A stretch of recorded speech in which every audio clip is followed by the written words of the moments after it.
like Traoré now. Yeah. Traoré, Niger, Burkina Faso, Niger, and Mali.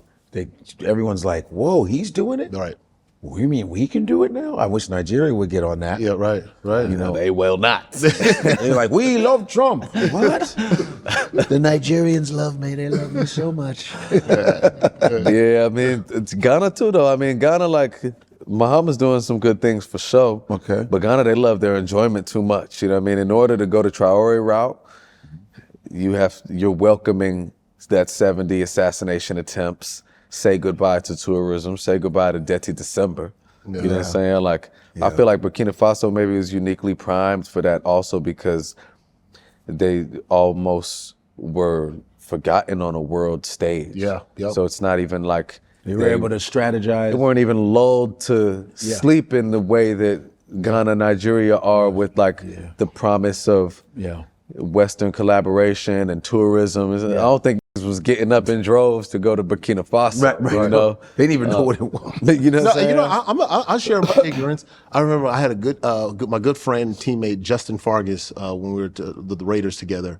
And he's like, oh yeah, man, you know, we were, going back and forth talking about, Nigeria and whatever. He goes, yeah, I've been to Burkina Faso. I was like, man, why you lying, man? Ain't no country in Africa called Burkina Faso. He goes, yeah, it is.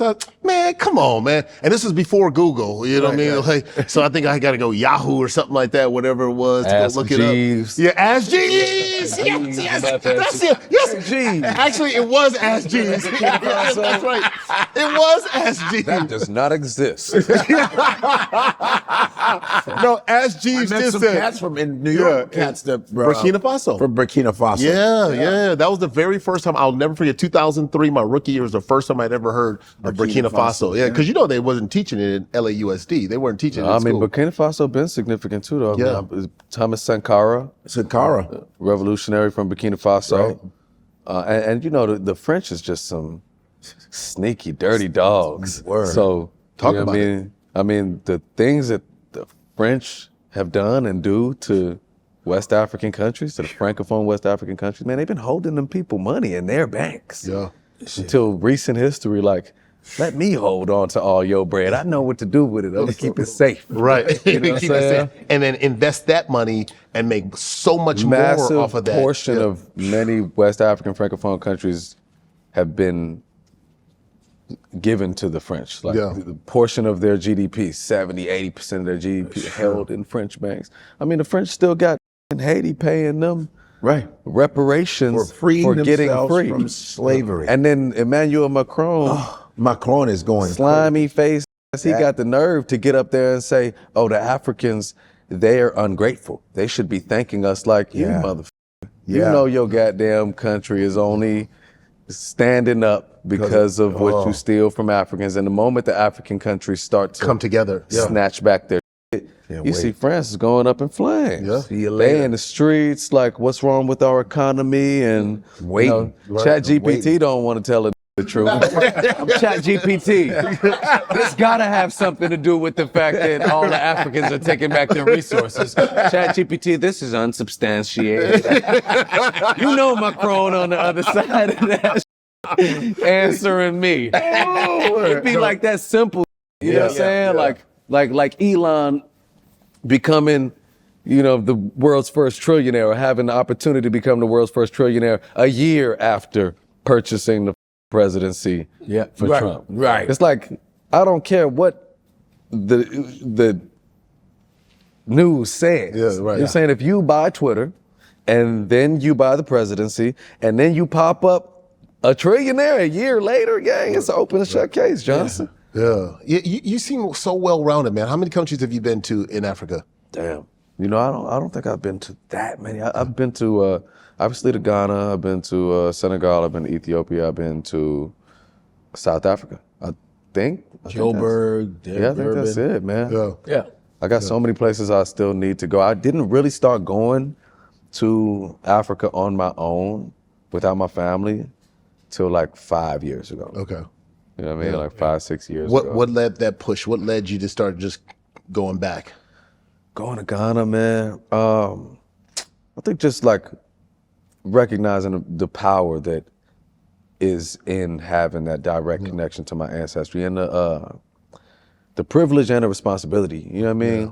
The way we grow up, you know what I mean? Most of our people like have no knowledge of their history, of their real names, you know what I mean? Their ancestral religions, their ancestral homelands, and they suffer greatly for that lack of connection to who they are. You know what I mean?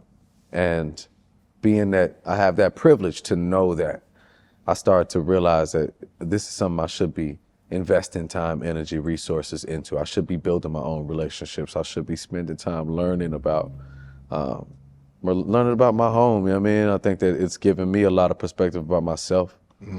But I do need to travel around the continent. Yeah, same here. Same here. I'm looking to do all 54 countries. That's why it's 154, you know, but I want to travel all 154. I'm like at 8 or 9 countries right now, and, you know, I got a lot more to do. But you talk about even knowing your name. What is your full name? Do you have your full? See, I don't got no Nigerian name. Y'all be like, Olukubapo, Olukati. You mean you mean like Akbar Oluwakemi Idowu Gbajabiamila? Yeah.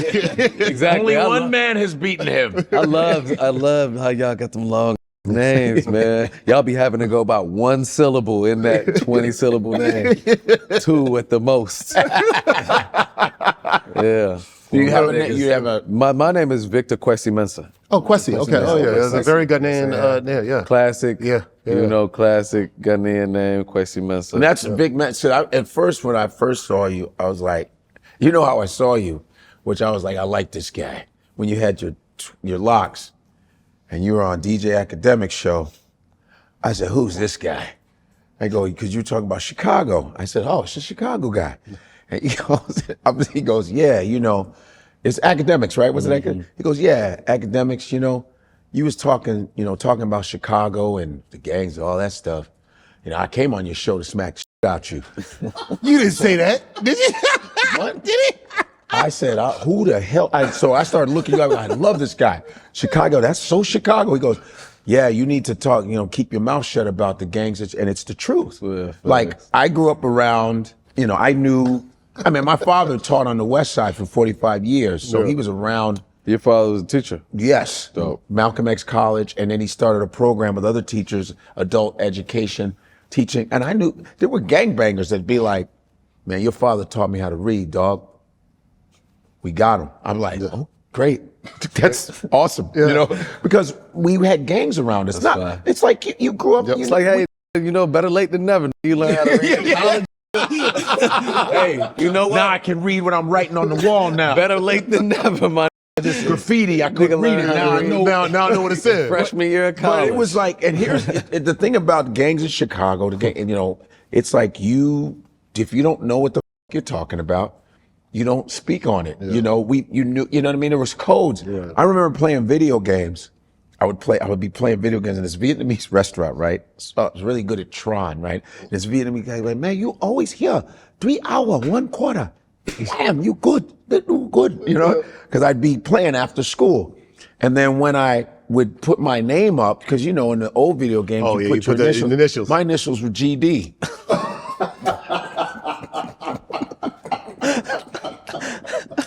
You know, do you know what that means? I don't know. I'm only one thing I'm thinking about. I don't think it's that. So what is it, man? What is it? All you can do is put 2 initials, because some of them are God, 3. that's God. God's GD, man, gangster disciple. Oh, okay. That's so funny, bro. So I would be like, you putting GD in the thing. The dude was, there was a gangster disciple behind me watching me play, because he wanted to play after He like, me. yeah, go And I was ahead, like this. folks, I was go like, ahead. yeah, I was like, GD. I'm 7th grade. I'm like, GD. He goes, hey, man, race that, man. I said, what? I said, I just got to high school.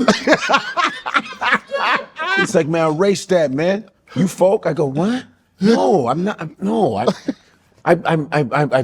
from, I just came from school. I'm trying to, Godfrey. And he's like this. It's like, that's my name. He goes, nah, that's gangster disciple. I said, I'm not a gangster. I have a background.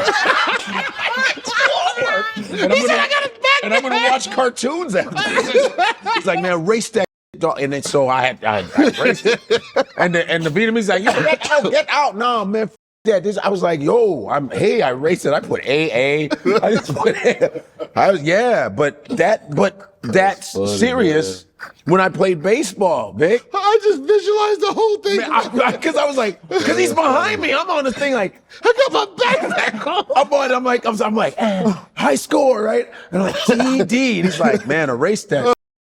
I'm thinking he wanted to like, that's my high score. Right? Oh my goodness. And when I played baseball, Little League Baseball, the Boys Club of America on the North Side. They got a lot of folks on the North Side. There's a lot of GDs on the North Side. That's what we were just talking about. A lot of people don't know that there is a significant black community on the North